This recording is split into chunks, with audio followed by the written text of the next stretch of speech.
Carolina has an opportunity here to do something they've only done a couple of times in the last 5 years when making this Stanley Cup playoff run, or this run in the Stanley Cup playoffs. And that is actually, we'll get to the first thing of our top three things here at 3:00, Pat.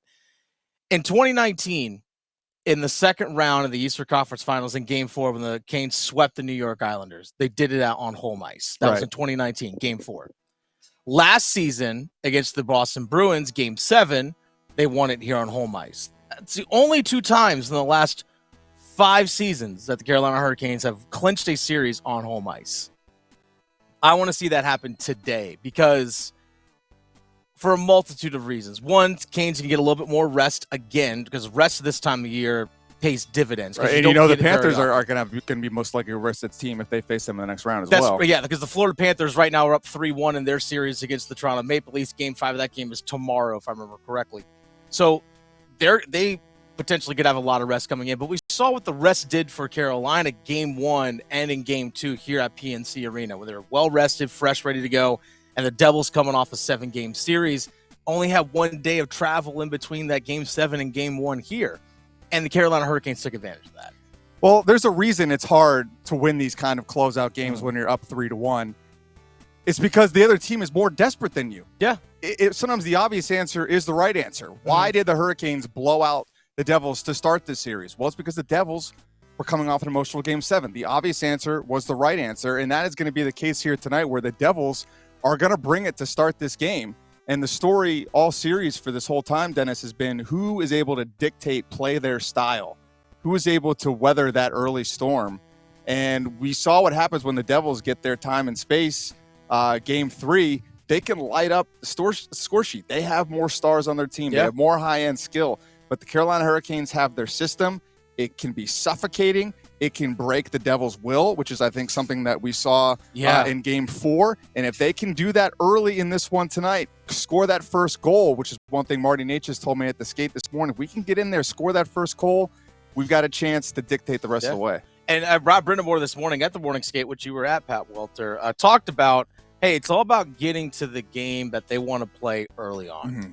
I think it's pretty clear that in the way the games have gone, team that's won has kind of gotten going, and everyone's happy with after the game how they played their game. Right, they got to their game, and that's sometimes it's just that couple shifts here or there that just kind of gets you into the game and gets the momentum going in your favor, and then it's kind of seemed to snowball, for both teams. So obviously, we know both teams are trying to do and getting to that first, and then trying to maintain it. So you mentioned something a moment ago, breaking the will of this New Jersey Devils team. Let's get to the second thing here. This is where I think the series against the Devils is different than the series against the New York Islanders for the Carolina Hurricanes in this regard, because the Islanders were down 3-1 in the series against Carolina. Right. But that series those games were played much closer. Now, I know in Game 4 there was the 5-2 blowout, but the Game 1 win, the Game 2 win. Game 2 was an overtime game. Game 6, that win against the Islanders, was an overtime win. Those games were played much tighter than what we've seen in any game so far in this series. And this is why I think it's going to be different today. In Game 4, when Carolina started to go on their run in the second period, Lindy Ruff, the coach of the Devils, called timeout. And you look on the bench, it was clear as day on the broadcast. Dejected. Just completely dejected. They had the look of, is this over yet? Like, can we just be done with today? That's exactly what did. So they came with their initial push. We saw this in Game 2 as well. The Devils came with their initial push to start the game. Carolina weathered it.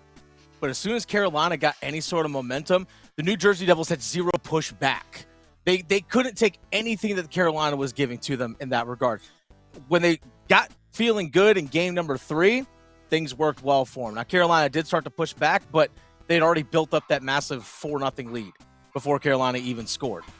But as soon as Carolina gets any sort of momentum going, the Devils just shut down. I think that speaks to the culture here in Carolina, that's not something you ever see from this team here. Even in Game 3, when they're getting blitzed by the Devils, they find a way to make that somewhat competitive, to make the Devils finish it out, close it out, the shorthanded goals, an 8-4 final. You never saw them dejected. And this is a team that's come back multiple times throughout the regular season from multiple goal deficits to win games. And I think one of the reasons I think this one might be different tonight too, Dennis, is if you look at Game 5 versus the Islanders, a little bit of a deceiving game. Yeah. You kind of have to go back through it where you look. I was looking at it today. The Canes outplayed them almost that entire first period, but a turnover in the own end results in an easy goal. Ronta gets burned right in front of him. Then there was a goal overturned at the end of the period because of a measly offside on the entry. And then you also had Sebastian Aho take a puck off the face, and then bounces right to Brock Nelson, who knocks it out of midair. And there you go. It's 2-0, and you're like, it's just not our night. So I think the positive from that takeaway is the Canes brought it against the desperate team on a game they could have, maybe should have closed out. And what we've seen from the Devils' character, again, to your point, that if they can't break the Devils' will tonight early, they're not going to come back. And this gets into the third thing here, our top three things here at 3 o'clock alongside Pat Walter. Dennis Cox here with you live at PNC Arena. Third thing is Canes, outside of Game 3, have had consistent goaltending. There is zero confidence of any goaltender that the New Jersey Devils put out there right now, whether it's Akira Schmid, the rookie, whether it's Vitek Vanacek. By all accounts, it looks like Vanacek, who got yanked in game number 4, is starting again today. I don't care if they put in Mackenzie Blackwood, who hasn't played since the final game of the regular season for the New Jersey Devils. They might have to pull out Marty Brodeur out of the press box who we've seen around here. They might. You know what? George Alves can probably honestly give you more than what they've done. George Alves, the equipment manager for the Canes. He can probably give you more than what the Devils are getting. That's the difference. Ilya Sorokin in the New York Islanders series for the Isles gave them a chance every night because Sorokin is one of the best goalies in the entire NHL. He's a Vezina Trophy candidate for best goalie in the league. There is nothing about this Devils team that says anything about their goaltending, whether it's even just stealing a save here and there just to give maybe a little life for their team or anything. Freddie Anderson, even though Game 3 was a bad game, in Games 1, 3, and 4, 1 goal allowed. That's it. 1 goal allowed. And when Carolina gets a lead, Pat, they just suffocate you. And I think no room to go. Absolutely, I agree with that. I think Freddie Anderson is the goalie they've always wanted to play. I mean, it's easy to forget last season they weren't able to go to him because he was hurt. He's out. You're dealing with a playoff ultimately that was disappointing, but you're playing Pyotr Kochetkov at times. You're riding Antti Raanta as far as you could go with him last postseason. And the move to Freddie Anderson Game 6 versus the Islanders proved to be another one of those moves that Rod Brindamore makes that always seems to be the right one. He went to him there. And the good thing now, Dennis, is that even if they do get into a spot where Anderson's running a little bit low on steam, whether that's tonight and another game down the line, Raanta is back from this illness. Yeah, he's going to back up tonight. One of the things Rod Brindamore said in the skate was that he should be able to back up in this game. So they have him if they need him. And we saw Anderson, when he was coming back from his illness in the first series, backed up Game 5. And then, like you said, starting Game 6. So the goaltending's the big difference. Power play, special teams overall has been in Carolina's favor for the most part in this series. Alongside Pat Welter, Dennis Cox here with you. We're live at PNC Arena.